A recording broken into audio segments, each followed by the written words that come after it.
이 시간 이러한 역설에 대하여 살펴보도록 하겠습니다. 먼저 굴복당한 사람만이 진정한 승리자가 될 수 있다는 성경의 교훈을 살펴보겠습니다. 우리의 싸움은 혈과 육에 대한 것이 아니요 이 어둠의 성 주관자들과 하늘에 있는 악한 영들에 대한 것입니다. 그리고 환난과 시험에 대한 것입니다. 이런 싸움에서 승리하려면 먼저 경험해야 하는 것이 있습니다. 그것은 하나님께 굴복하는 경험입니다.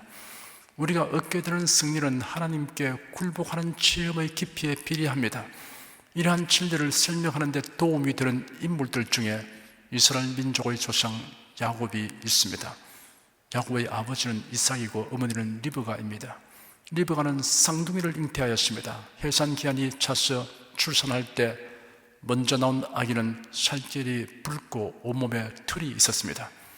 그래서 그 이름을 에스라 하였습니다. 후에 나온 아기는 형의 발꿈치를 잡고 나왔습니다. 그래서 그 이름을 야곱이라고 하였습니다. 에스는 불다는 뜻이 있고 야곱이란 뒤꿈치를 잡다, 빼앗다라는 뜻이 있습니다. 야곱은 그 이름에 걸맞게도 꾀가 많고 이기심이 강했습니다. 야곱은 자라면서 귀중한 정보를 취득하였습니다.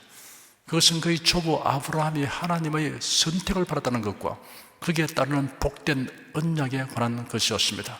그래서 야곱은 아브라함의 직계 혈통을 이어나가는 장남이 되고 싶었습니다. 그러나 차남으로 태어났으니 다시 태어날 수도 없는 노릇입니다. 야곱은 고심 끝에 한 가지 꾀를 생각해내었습니다. 형과 흥정을 하여 장작분을 넘겨받으려고 하는 것입니다. 그렇게 하려면 형 에스가 기꺼이 흥정에 응하도록 하는 묘책이 있어야 합니다. 드디어 야곱은 방법을 찾아내었습니다. 사냥을 잘하는 형이 사냥하고 돌아오면 흙이 져서 먹을 것부터 찾는 것에 착상을 하여 형이 사냥하고 돌아올 즈음에 팥죽을 쏘아 놓았습니다. 야곱의 예측은 적중하였습니다. 그래야 팥죽으로 형 에서와 흥정하여 장작분을 넘겨받았습니다. 그러나 그것만으로는 흡족하지 않았습니다. 그런데 또 한 번의 기회가 왔습니다. 야곱을 편애한 어머니 리브가가 너희 아버지가 형 에서를 불러서 이런 말을 하는 것을 내가 들었다. 내가 노쇠 하여 눈이 어둡고 언제 죽을지 모르겠다. 나의 장자인 너에게 축복을 하려고 하니 사냥하여 내가 좋아하는 별일을 만들어 오너라 하였다. 네 형 에서가 돌아오기 전에 내가 너를 에서로 변장시키고 별일을 만들어 줄 테니 아버지께로 가서 축복을 받도록 하리라 하였습니다. 야곱은 이런 속임수가 아버지에게 들통이 나는 경우를 생각하여 주저했으나 어머니가 적극적으로 이를 추진하기 때문에 용기를 내어 그대로 하였습니다. 그래 일단은 뜻을 이루었으나 에서가 그 사실을 알게 되는 것은 시간 문제에 불과하였습니다. 결국 야곱은 에서의 우단을 사게 되어 도피길에 오르지 않으면 안 되게 되었습니다. 형의 노여움이 풀리면 연락할 테니 외삼촌에게로 가서 이스라엘 어머니의 말씀을 뒤로하고 야곱은 멀고 먼 하란으로 갔습니다. 그런데 세월이 덧없이 흘러 외삼촌에게 드부살이한 지 어느덧 20년이 지났습니다. 외삼촌은 지독히 인색하고 간교하였습니다. 야곱은 억울한 일을 많이 겪었지만 하나님의 돌보심으로 결국은 양떼와 소떼와 노비가 많게 되었습니다. 많은 자식을 두게 되었습니다. 야곱의 어머니 리브가가 에서와 야곱을 잉태하였을 때 하나님께서 리브가에게 이런 말씀을 하셨습니다. 두 민족이 네 뱃속에 있으니 두 백성이 네 몸에서부터 나누어질 것이며 한 백성이 다른 백성보다 강하겠고 큰 자가 작은 자를 섬길 것이다. 야곱은 그를 편애하는 어머니로부터 이 메시지를 전해 들었을 것입니다. 하나님께서 리브가에게 계시하신 그 말씀을 야곱이 마음에 새기고 하나님의 섭리와 역사성을 믿고 기다렸더라면 타향살이와 심한 고생을 하지 않았을 것입니다. 야곱이 하나님의 말씀보다 자기의 두뇌를 믿고 자신감을 가지고 행동한 것 때문에 겪게 된 일이었습니다. 야곱은 20년의 타향살이의 종지부를 찍고 가족과 노비와 짐승들을 거느리고 귀향길에 올랐습니다. 고향집이 멀지 않은 야복강까지 이르게 되자 야곱은 형 에서의 동태를 확인하려고 하인들을 보내어 문안하게 하였습니다. 형님, 그동안 안녕하셨습니까? 못난 아우 야곱이 이제서야 문안드립니다. 외삼촌에게 몸부쳐 경황 없이 살다 보니 어느 사이에 이렇게 많은 세월이 지났습니다. 지금 저는 소와 나귀와 양떼가 있고 종들도 있습니다. 저희 가족을 데리고 조만간 형님 계신 곳으로 가서 뵙겠습니다. 먼저 하인들을 보내어 소식을 전합니다. 아무쪼록 너그럽게 맞아주시기 바랍니다. 심부름꾼들이 돌아와서 전하기를 주인의 형님에게 가서 안부를 전했더니 지금 400명을 거느리고 이리로 오고 있습니다 라고 하였습니다. 야곱이 심히 두렵고 답답하였습니다. 대비책으로 종들과 짐승들을 두 떼로 나누었습니다. 만약 형님의 군대가 달려들어 한 떼를 해치면 다른 한 떼가 피할 시간을 얻게 하기 위한 것입니다. 야곱은 자신이 할 수 있는 대책을 세운 다음 이렇게 기도하였습니다. 나의 주부 아브라함의 하나님, 나의 아버지 이삭의 하나님 여호와여, 주께서 전에 내게 명하시기를 네 고향 네 족속으로 돌아가라, 내가 네게 은혜를 베풀리라 하셨나이다 하였습니다. 지금 자신이 하나님의 말씀에 순종하여 나아가고 있음을 알았습니다. 나는 주께서 주의 종에게 베푸신 모든 은총과 모든 진리를 조금이라도 감당할 수 없사오니 내가 내 지팡이만 가지고 이 요단을 건넜더니 지금은 두 때나 이루나이다 하였습니다. 야곱은 자신이 저런 부자가 된 것을 자기 공로라고 주장하지 않고 하나님의 은총이라고 말했습니다. 라반에게는 자기 공적을 내세웠으나 하나님께는 그러지 않았습니다. 내가 이 지팡이만 가지고 이 요단을 건넜더니 지금은 두 때나 이루었습니다 라고 하여 하나님께 감사를 표현하였습니다. 사람은 누구든 적신으로 태어납니다. 금숟가락 입에 물고 태어나는 사람은 없습니다. 그러나 누구든 자신이 태어난 그때보다는 가진 것이 많습니다. 내가 주께 간구하오니 내 형의 손에서 에서의 손에서 나를 건져내시옵소서. 내가 그를 두려워하오면 그가 와서 나와 내 처자들을 칠까 금됨이니이다 하였습니다. 지금 자신이 당면한 상황과 마음 상태를 말했습니다. 주께서 말씀하시기를 내가 정녕 네게 은혜를 베풀어 네 수로 바다에 셀 수 없는 모래와 같이 많게 하리라 하신나이다 하였습니다. 하나님의 언약하신 말씀에 근거하여 기도하였습니다. 기도를 하였지만 그래도 마음이 놓이지 않았습니다. 다른 방책을 강구해야겠다고 생각하였습니다. 그런 형님의 환심을 얻기 위하여 선물을 보내기로 작정했습니다. 선물은 상대편을 인정하고 기억하며 감사하는 의미가 담겨 있습니다. 잠언서 18장 16절에 선물은 그 사람의 길을 너그럽게 하며 또 존귀한 자의 앞으로 그를 인도하느니라 하였습니다. 야곱은 짐승들을 종류대로 골라서 여러 떼를 만들고 한 떼씩 떼어 종들의 손에 맡겨 각 떼의 사이에 거리를 두고 진행하도록 했습니다. 그리고 종들에게 나의 형님이 너희를 만나 너는 누구의 종이냐? 어디로 가는 중이냐? 네가 몰고 가는 이것들은 누구의 것이냐? 라고 묻거든 우리는 야곱의 종이요 이 짐승들은 형님에게 드리는 선물입니다. 우리 주인 야곱은 뒤에 오십니다 라고 대답하라 라고 지시했습니다. 종들과 짐승들을 먼저 보낸 후에 야곱은 가족과 함께 야복나루를 건넜습니다. 그리고 가족들을 앞서가게 하고 야곱은 홀로 남아서 사태를 예의주시하였습니다. 만약의 경우 여차하면 혼자라도 도망할 작정이었습니다. 야곱은 자신의 지혜와 방법을 다 동원하였습니다. 만약의 경우에 이제 남은 수단은 건강한 두 다리뿐이었습니다. 그동안 여러 차례 하나님께로부터 보호하심에 대한 말씀을 들었고 약속을 받았지만 야곱은 그보다는 자신의 힘과 꾀를 더 의지하였던 것입니다. 그것은 하나님께 지배되지 아니한 부분이었습니다. 하나님께서 그 밤에 야곱을 굴복시키기 위해 찾아오셨습니다. 야곱이 사태 추위를 주시하고 있는데 날이 점점 어두워지기 때문에 마침내 눈을 부릅떠도 앞에서 일어나는 상황을 알 수 없게 되었습니다. 그때였습니다. 누군가 야곱을 와락 끌어안았습니다. 야곱은 소스라치게 놀랐습니다. 야곱은 에스가 보낸 군사인 줄로 알았습니다. 그러나 즉시 야곱은 자기를 붙든 분이 하나님의 천사라는 것을 알았습니다. 하나님께서는 하나님의 언약을 반신반의하는 태도와 아직도 자기의 힘과 지혜를 더 의지하는 야곱을 굴복시키려고 찾아오신 것입니다. 야곱은 하나님의 복을 받는 것이 최상의 대책이라는 것을 이제서야 깨달았습니다. 하나님의 천사에게 나를 축복하여 주십시오 라고 간구했습니다. 호세아 12장 4절에 보면 야곱이 천사와 힘을 겨루어 이기고 울면서 그분의 은혜를 구하였다라고 기록되었습니다. 그가 얼마나 절박한 심정이었던가를 알 수 있습니다. 야곱이 악착같이 붙들고 늘어짐으로 천사가 야곱의 엉덩이를 치니 엉덩이 뼈가 탈골되었습니다.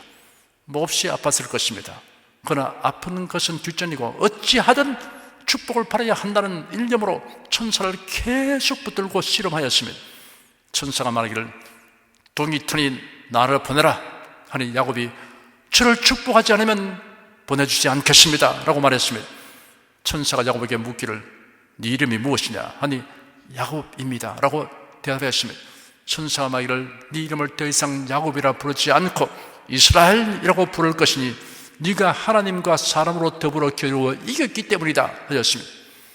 야곱이 주의 이름을 알려주십시오 라고 요청하자 천사가 말하기를 무엇 때문에 내 이름을 묻느냐 하고 거기서 야곱을 축복하였습니다. 야곱은 비로소 그분이 하나님이라는 사실을 알았습니다. 그래야 말하기를 내가 하나님과 대면하여 보았으나 내 생명이 보존되었다 하고 그곳 이름을 브니엘이라고 불렀습니다. 하나님의 얼굴이라는 뜻입니다.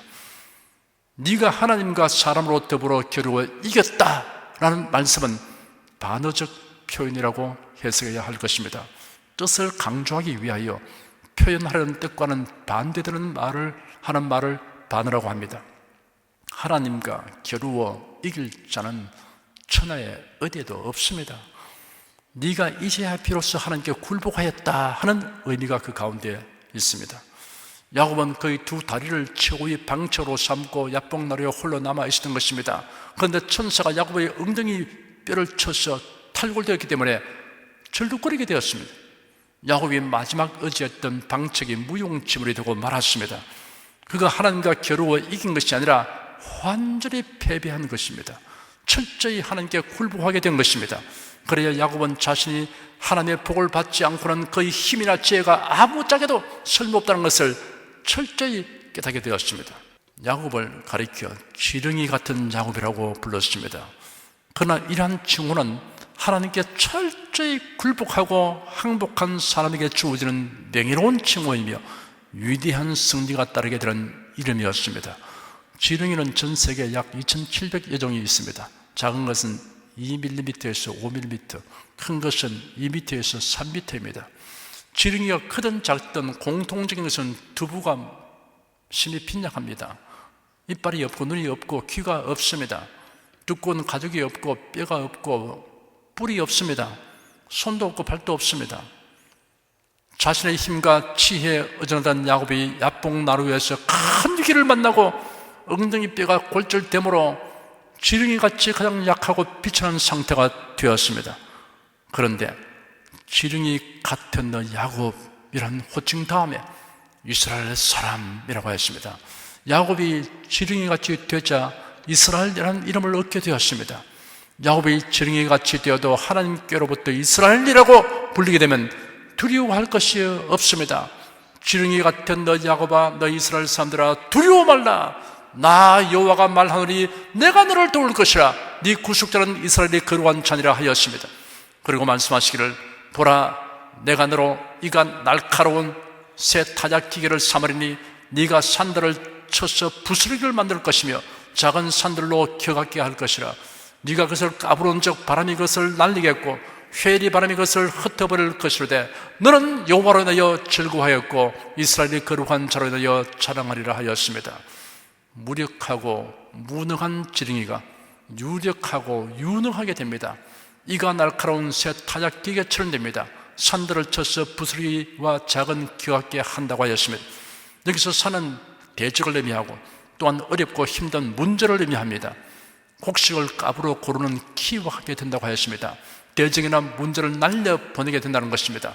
그래야 여호와로 인하여 즐거워하게 되고 자랑하게 된다고 하였습니다. 우리도 야곱처럼 지렁이같이 되는 과정을 통하여 이스라엘이 되면 실로 강하고 능한 자가 되어 문제를 다스리게 됩니다. 여호와로 인하여 즐거워하고 여호와로 인하여 자랑하게 됩니다. 절룩거리는 야곱은 마치 지렁이처럼 무력하게 되었으나 그 지렁이에게 만군의 주 하나님께서 권능의 손을 내밀어 주셨습니다. 지렁이같이 된 야곱을 향하여 하나님께서 하나님과 겨루어 이긴 자라고 불렀습니다. 하나님께 철저히 굴복한 후에 비록 그의 다리는 절룩거렸지만 성경에 기록되기를 그가 번뇌를 전할 때 해가 돋았더라 하였습니다. 매우 상징적인 장면입니다. 암담한 밤이 지나고 해가 돋았습니다. 서공이 비추었습니다. 비록 그가 절면서 앞으로 나아갔지만 하나님의 능력이 나타나서 에서의 마음을 변화시켰습니다. 말을 타고 한 손은 고삐를, 다른 손은 원한의 칼을 잡고 야곱을 노려보고 오던 에서의 마음이 갑자기 처근한 생각이 소수처럼 밀려들어왔습니다. 에서가 말에서 내려 달려가서 두 팔을 벌려 끼어안고 야곱의 목을 끌어안고 입 맞추며 울었습니다. 에서가 말하기를 우리가 같이 가자, 내가 네 앞서 가리라 하였습니다. 해치려고 달려온 에서가 도리어 야곱을 경호하겠다고 나섰습니다. 하나님께서 야곱에게 놀라운 방법으로 승리를 경험하게 하신 것입니다. 사랑하는 여러분은 하나님에게 철저히 굴복하고 자신의 전 존재가 하나님께 지배되도록 하시기 바랍니다. 인생을 승리자로 살아가는 비결이 여기에 있습니다. 다음은 연약함이 강함이 된다는 성경의 교훈을 살펴보겠습니다. 인간이 자신의 부족과 연약을 아는 데서부터 신앙이 시작됩니다. 우리가 개인 전도를 해보면 이를 여실히 알게 됩니다. 스스로 어렵게 여기며 유능하다고 생각하고 있는 사람은 좀처럼 복음을 받아들이지 않습니다. 예수께서 말씀하시기를 거룩한 것을 개에게 주지 말며 너희 진주를 돼지 앞에 던지지 말라. 저희가 그것을 발로 밟고 돌이켜 너희를 찢어 상할까 염려하라 하였습니다. 사람이 자신의 힘을 의지하는 이상 복음의 은혜와 능력 속에 살아가는 행복을 맛볼 수 없습니다. 그렇기 때문에 하나님께서는 스스로 높이고 자만하는 사람을 환난을 통하여 깨뜨리시어 자신이 무능하고 연약한 실상을 깨닫게 하여 주십니다. 누구든지 복음의 은총에 참여하려면 먼저 자신의 무능과 연약을 깨닫지 않으면 안 됩니다. 이미 예수를 믿어 복음의 능력에 참여함을 입은 성도일지라도 계속하여 자신의 연약함을 깊이 인식해야 합니다. 성도들이 자신의 연약함을 늘 인식하는 것이 어찌하여 권능 있는 생활을 하는 조건이 되는가를 설명해 주는 본보기 중에 사도 바울이 있습니다. 바울은 그가 그리스도인이 되기 전에는 죄의 권능을 자신의 노력과 선행과 율법을 행함으로 충분히 극복할 수 있다고 확신하였습니다. 그가 이런 확신을 완전히 버리는 것은 다메섹에 있는 기독교인을 체포하여 예루살렘으로 끌어오려고 가다가 다메섹 도성에서 나타나신 그리스도를 뵙게 됨으로써입니다. 바울은 죄와 사탄의 세력에 대하여 자신이 전적으로 무력하고 무능함을 깨닫게 되었습니다. 그리하여 죄와 사탄의 권세를 이기신 예수를 자신의 구세주로 영접하였습니다. 그런데 바울은 복음을 전파하는 사역을 수행하는 데 있어서는 자신의 힘과 지혜로서 모든 일을 처리해 나가려는 의지가 강했습니다. 사도 바울은 다른 사람과 비교해 볼 때 자신의 힘과 지혜를 의지할 만한 이유들이 많이 있었습니다. 길리기아의 다소는 로마 시대 로마와 알렉산드리아와 상벽을 이룰 만큼 국제적인 도시였습니다. 바울은 이런 도시에서 나서 자랐습니다. 그는 가말리엘 문화생이었습니다. 가말리엘은 당대의 뛰어난 석학이었습니다. 바울은 정통 유대인답게 율법대로 난지 8일 만에 할례를 받았습니다. 그런 아브라함과 이삭과 야곱의 혈통을 타고난 순수한 이스라엘 사람이었습니다. 이스라엘 초대 왕을 배출한 베냐민 지파 출신입니다. 이스라엘 자손들은 오랜 세월 동안 포로 생활을 함으로 인하여 모국어인 히브리어를 잊어버린 사람들이 많았으나 바울은 히브리어가 능통하였습니다. 유대인 중에 철저하게 율법을 지키는 바리새파 사람이었습니다. 만약 율법을 지켜서 의롭게 된다고 하면 그는 그 중에 하나가 될 수 있다고 할 정도였습니다. 그리고 그는 로마 시민권을 가지고 있었습니다. 이러한 사실로 인하여 그는 매사에 자신만만하였습니다. 무슨 일이든 자신이 하면 다른 사람보다 훨씬 더 잘할 수 있다고 자부했습니다. 그리고 그가 사도가 된 후에 지극히 큰 여러 계시를 받았으며 신비 체험을 하였습니다. 그런데 이러한 조건들은 바울이 사역하는 데는 걸림돌이 될 수 있는 것들입니다. 바울이 이런 것들을 의존하고 자신감을 가진다면 교만하게 되고 자기 자랑을 하게 되고 영광을 자신이 취하게 되고 말 것입니다. 그렇기 때문에 하나님께서 바울에게 찌르는 가시를 주었어. 바울이 자신의 연약함을 늘 깨닫고 하나님의 권능을 뜨겁게 사모하며 간절히 의지하게 하였던 것입니다. 바울서는 그 깨달음을 이렇게 기록했습니다. 여러 계시를 바란 것이 지극히 크므로 너무 자고하지 않게 하시려고 내 육체의 가시 곧 사단의 사대를 주셨으니 이런 나를 쳐서 너무 자고하지 않게 하려 하심이라. 이것이 내게서 떠나기 위하여 내가 3번 주께 간구하였더니 내게 이르시기를 내 은혜가 네게 족하도다. 이는 내 능력이 약한 데서 온전하여짐이라 하신지라. 이러므로 도리어 크게 기뻐함으로 나의 여러 약한 것들에 대하여 자랑하리니 이런 그리스도의 능력으로 내게 머물게 하려 함이라. 그러므로 내가 그리스도를 위하여 약한 것들과 능력과 궁핍과 핍박과 곤란을 기뻐하노니 이는 내가 약할 그때 곧 강함이니라. 하나님의 능력을 공급받으려면 먼저 자신의 부족과 연약을 알아야 합니다. 이론이 아니라 실제로 이를 깨닫게 되어야 합니다. 그러기 위해서 하나님은 그 사람을 고난의 가시를 주시기도 하고 환난의 물과 불을 통과하기도 하십니다. 사도 바울은 고린도후서 1장에 이렇게 기록했습니다. 형제들아, 우리가 아시아에서 당한 환난을 너희가 알지 못하기를 원치 아니하노니 힘에 지나도록 심한 고생을 받아 살 소망까지 끊어지고 우리 마음에 사형신고를 바란 줄 알았으니 이런 우리로 자기를 의뢰하지 말고 오직 죽은 자를 다시 살리시는 하나님만 의뢰하게 하심이라. 그리고 고린도후서 4장 7절에는 이렇게 기록했습니다. 우리가 이 보배를 질그릇에 가졌으니 이는 능력의 힘이 큰 것이 하나님께 있고 우리에게 있지 않음을 알게 하려 함이라. 질그릇은 가치나 강도에 있어서 보잘것없습니다. 그런데 우리 자신이 질그릇이라는 것을 깨닫고 하나님을 의지할 때 보배이신 예수님이 우리 안에 계셔서 큰 능력을 공급하여 주십니다. 승리자가 되려면 패배자가 되어야 하고 강하게 되려면 약하게 되어야 한다는 역설적인 교훈이 여러분의 체험이 되고 간증이 되기를 축원합니다. 기도하겠습니다. 하나님, 이 귀한 역설적인 메시지를 저희 상고하게 된 것을 감사합니다. 또 이것이 우리 이미 체험이 되어 있음을 감사합니다. 그러나 한층 더 깊은 체험이 되도록 끊임없이 우리가 이 말씀의 뜻을 쫓아서 살게 하여 주시옵소서. 천부 여접수 손들고 옵니다. 주나를 박대하시며 어디가 가겠습니까? 완전히 하나님 앞에 굴복하고 하나님 앞에 패배자가 되고 하나님 앞에서 꿇어 엎드려 주님을 앙망하는 이러한 사람에게 하나님께서 죄와 마귀와 지옥의 권세와 세상을 이길 승리자가 되게 하여 주시니 감사합니다. 승리는 우리에게 있지 않고 하나님께로부터 주어지는 선물임을 감사합니다. 주 하나님, 어느 때라도 일생 동안 우리 자신의 의를 의지하는 자가 없게 하여 주시옵시고 끝까지 주님 십자가 끈을 붙잡고 주님께 의존하며 사는 자들이 되게 하여 주시옵소서. 주님의 뜻에 철저히 굴복하여 사는 법을 배우게 하여 주시옵소서. 주 하나님, 우리가 약할 때 강하다는 놀라운 말씀을 주셔서 감사합니다.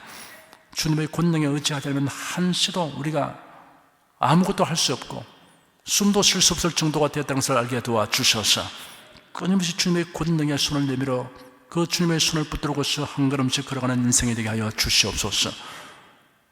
하나님의 권능이 우리 속에 역사해서 이루시는 놀라운 일들을 보고 오직 영광을 하나님께 돌리게 하여 주시옵소서. 예수님으로 기도드립니다. 아멘.